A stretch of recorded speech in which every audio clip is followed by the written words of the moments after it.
The belly fat isn't just about how you look in the mirror, it is about your health. The fat sitting deep in our belly is linked to diabetes, heart disease, or even early aging. Hi, I'm Dr. Bazgha Khalid. I am a board-certified internal medicine and obesity medicine specialist. And one of the common questions I get asked is, how do I lose belly fat? Let's first understand that losing belly fat is not about looking slimmer, but belly fat is a major health risk. So let's break it down in simple terms. What belly fat really is, why it matters, and most importantly, what we can do about it. What is belly fat? Not all fat is created equal. There are two main kinds of fat in the body: subcutaneous fat and visceral fat. Subcutaneous fat is the fat just under your skin. You can pinch it with fingers. It's not harmless, but less dangerous than deeper fat. Visceral fat is the fat that sits deep inside your belly, surrounding organs like liver, pancreas, and gut.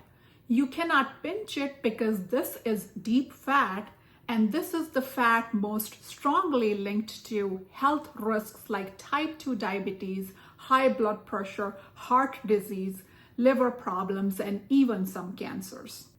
Clinical studies in The Lancet and Journal of American College of Cardiology show that visceral fat is a strong predictor of metabolic disease than BMI alone. Why belly fat is harmful? Belly fat, especially visceral fat, is biologically active. It releases hormones and inflammation markers that increase insulin resistance, which leads to diabetes, raises cholesterol and triglycerides, increase blood pressure, and cause chronic inflammation throughout the body. So losing belly fat isn't just about your waistline. It is about protecting your heart, your health, and metabolism. Evidence-based tips to reduce belly fat. Now let's get practical and talk about the most science-backed strategies that can help reduce belly fat. Healthy nutrition is the foundation, and here are a few changes in nutrition that can help reduce belly fat. Cut back on added sugar and sugary drinks. Multiple studies link sugary beverages to increased inflammation and increase in visceral fat.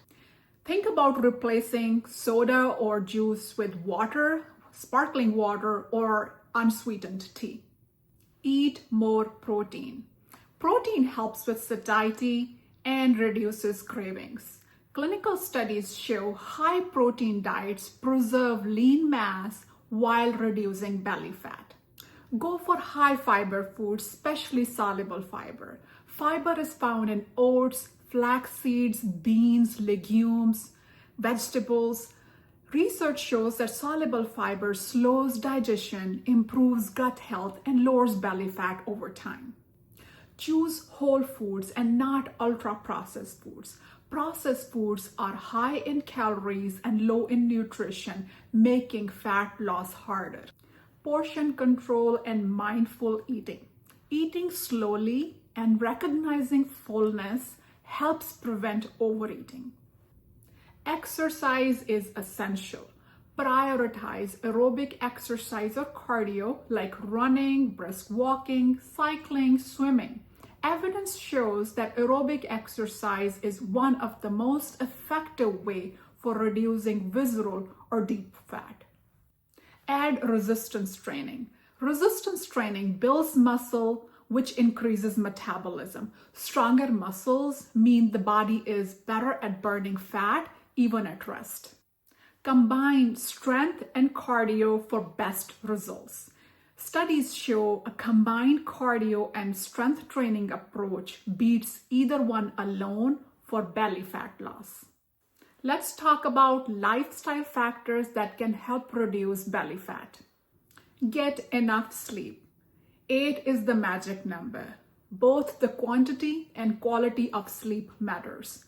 Poor sleep disrupts your hormones like cortisol and ghrelin, leading to belly fat gain. Manage stress. Chronic stress raises cortisol, a hormone linked to belly fat storage. Try meditation, breathing exercises, or even a walk outdoors. Limit alcohol, as excess alcohol is strongly linked to central fat accumulation. Stop smoking if you do, as smoking increases abdominal fat and risk for metabolic disease. Medical and advanced options. Track your waist circumference. A waist measurement over 40 inches in men and 35 inches in women signals high risk for central obesity and metabolic dysfunction. However, if you are South Asian like me, then keep on watching till the end, as this does not apply to us. Check your labs and numbers. Numbers like blood sugar, cholesterol, blood pressure could be indicators of your overall metabolic health. Medical support. For some patients, weight loss medications or supervised programs can help reduce belly fat. The GLP-1 medications are making headlines as they are transforming the way we take care of obesity and type 2 diabetes. And I will link the video in description regarding these medications and how they can transform health in right patients. Why South Asians are at higher risk. South Asians tend to store fat around the belly more than in other parts of the body. They often have higher visceral fat even if their BMI or weight is normal. This puts them at higher risk for type 2 diabetes, heart disease, and metabolic syndrome, even at a lower or normal body weight or BMI. Studies in diabetes care and Lancet Diabetes and Endocrinology show that South Asians develop insulin resistance and metabolic complications at lower BMIs than Europeans or Americans. So let's briefly talk about BMI and waist circumference thresholds for South Asians versus the rest of the world. The BMI of 25 or over is considered overweight for the rest of the world. However, for South Asians, a BMI of 23 or higher is considered overweight. Obesity in the rest of the world is defined as a BMI of 30 or more, while for South Asians, a BMI of 25 or higher is considered obesity. As far as waist circumference is concerned, waist circumference in men of 40 or more globally and a waist circumference of 35 or more for South Asian men is considered central obesity, while waist circumference of 35 or more globally for women, while for South Asian women, waist circumference of 31 or more is considered central obesity. Takeaway from this is that a South Asian like myself with a normal BMI may still have dangerous visceral fat or central adiposity. Please share this video with a South Asian family member or a friend. Recommendations specific to South Asians. Focus on weight measurement, not just your weight or BMI. High protein, low glycemic diets help manage blood sugar spikes, which are very common in South Asians. Include resistance training. South Asians tend to lose muscle more easily, and muscle helps burn fat. Stronger the muscle, healthier the body. Prioritize cardio for belly fat reduction, brisk walking, running, cycling, swimming. Limit refined carbohydrates and sugary foods like white rice, sweets, fried snacks can increase visceral fat rapidly. Monitor metabolic markers like your hemoglobin A1C, fasting glucose, triglycerides, LDL, liver enzymes. Early intervention is key. Start lifestyle changes even at normal weight if waist circumference is above South Asian thresholds.